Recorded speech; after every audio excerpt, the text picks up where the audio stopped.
Ministry. Higher education and training is combined with science and technology. Environmental affairs is combined with forestry and fisheries. Agriculture is combined with land reform and rural development. Mineral resources is combined with energy. Human settlements is combined with water and sanitation. Sports and recreation is combined with arts and culture. We had already, as many of us will recall, combined telecommunications and communications. We have also decided to add other responsibilities to other departments. In the case of public works, we decided to add infrastructure development. And in the case of the labor, we've decided to add employment, so that we demonstrate that indeed our country is on a journey of creating jobs, and therefore our ministry will now be called the Ministry of Employment and Labor. If we are to make effective progress in building the South Africa that we all yearn for and the South Africa that we all want, it is important that we deploy into positions of responsibility people who are committed, people who are capable, hardworking, and who have integrity. In appointing a new national executive of the country, I have taken a number of considerations into account, including experience, continuity, competence, generational mix, and demographic mix as well, and regional diversity. The people who I am appointing today must realize that the expectations of South African people have never been higher and they've never been greater than they are at the moment, and that those people I will be appointing have a huge responsibility on their shoulders. Their performance, individually and collectively, will be closely monitored against specific outcomes. I will be signing performance agreements with each and every one of the ministers and deputy ministers, which will be evaluated regularly against clearly stated targets and clearly stated performance outcomes. And where implementation is unsatisfactory, action will be taken. I've decided, therefore, to make the following appointments to the National Executive. The Deputy President is David Mabuza. The Minister of Agriculture, Land Reform and Rural Development is Toko Didiza. The Deputy Minister in that department, there will be 2 deputy ministers because of the enormity of the task and the extent of the responsibilities that have to do with agriculture, land reform, and rural development.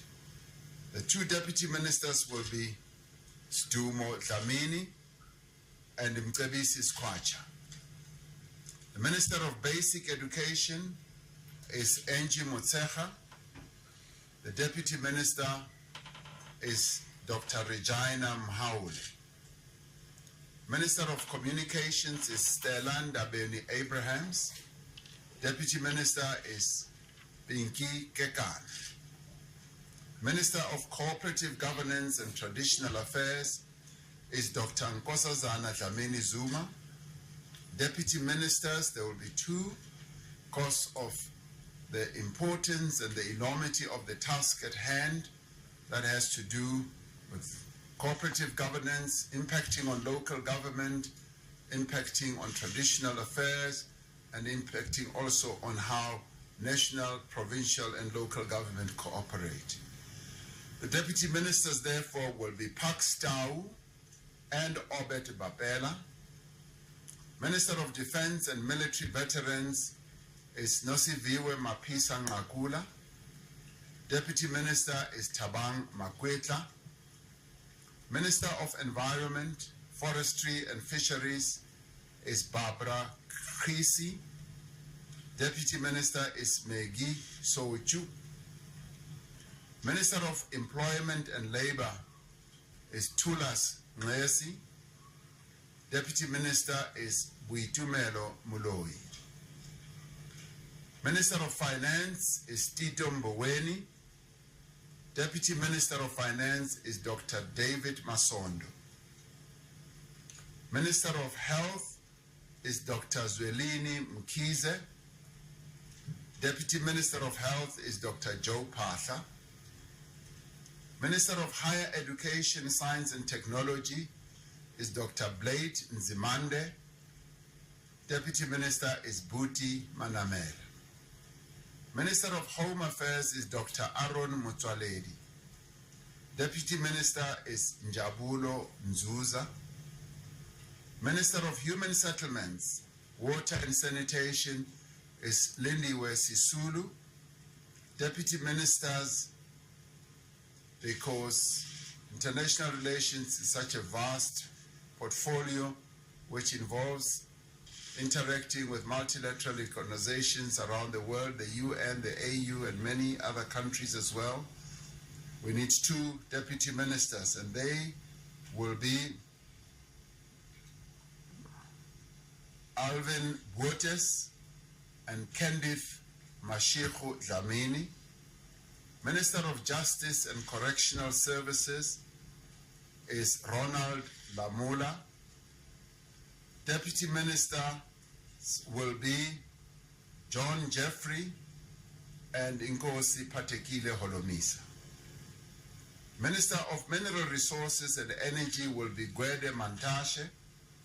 Deputy Minister will be Bavelile Shongwa. Minister of Police is General Begi Kele. Deputy Minister is Castle Matale. Minister in the Presidency is Jackson Mtembu. Deputy Minister in the Presidency is Tembi Siweya. Minister in the Presidency for Women, Youth and Persons with Disabilities is Maite Nkwana Mashabane. Deputy Minister is Professor Thengiwe Mkize. Minister of Public Enterprises is Pravin Gordon. Deputy Minister is Pumulo Maswale. Minister of Public Service and Administration is Senzo Mkhunu. Deputy Minister is Cindy Chikunga. Minister of Public Works and Infrastructure is Patricia DeLille. Deputy Minister is Nokolo Kivit. Minister of Small Business Development is Kumbuzo Nchabeni.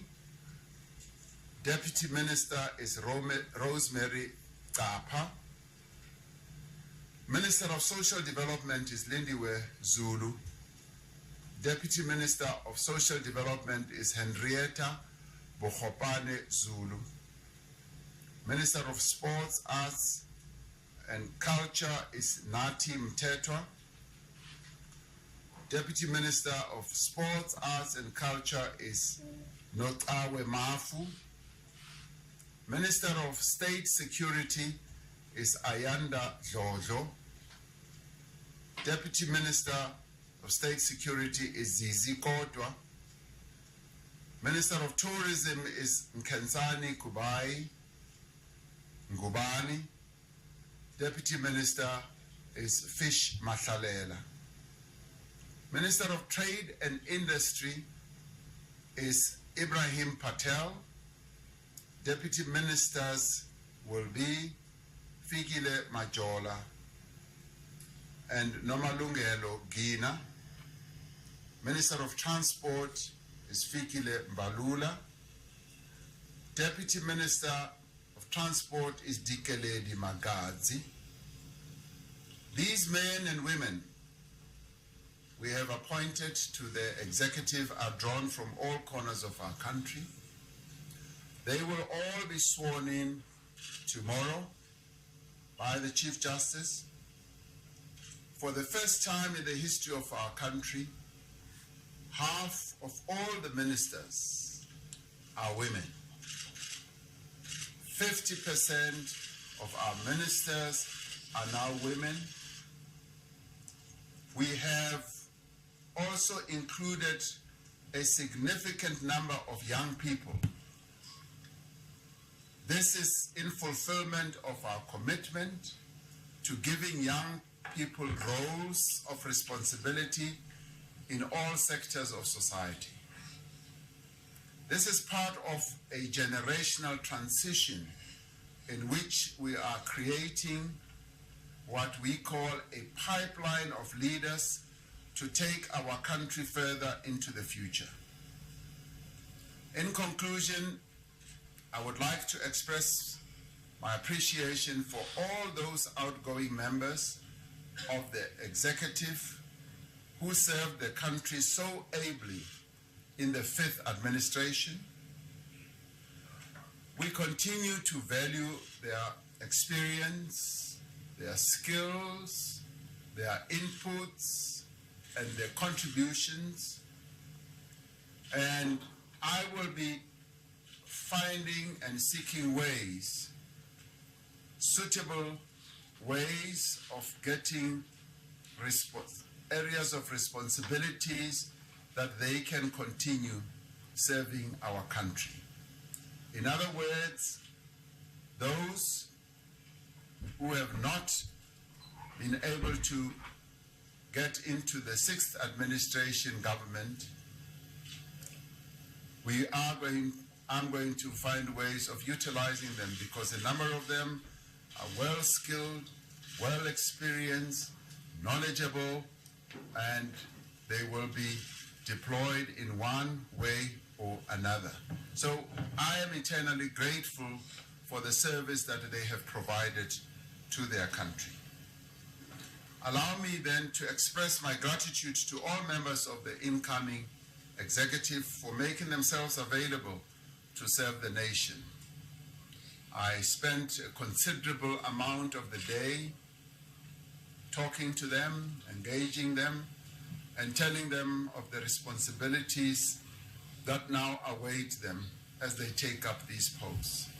All of them, men and women, express great gratitude for being able to serve our country, and they want to serve their country with great enthusiasm and with great humility.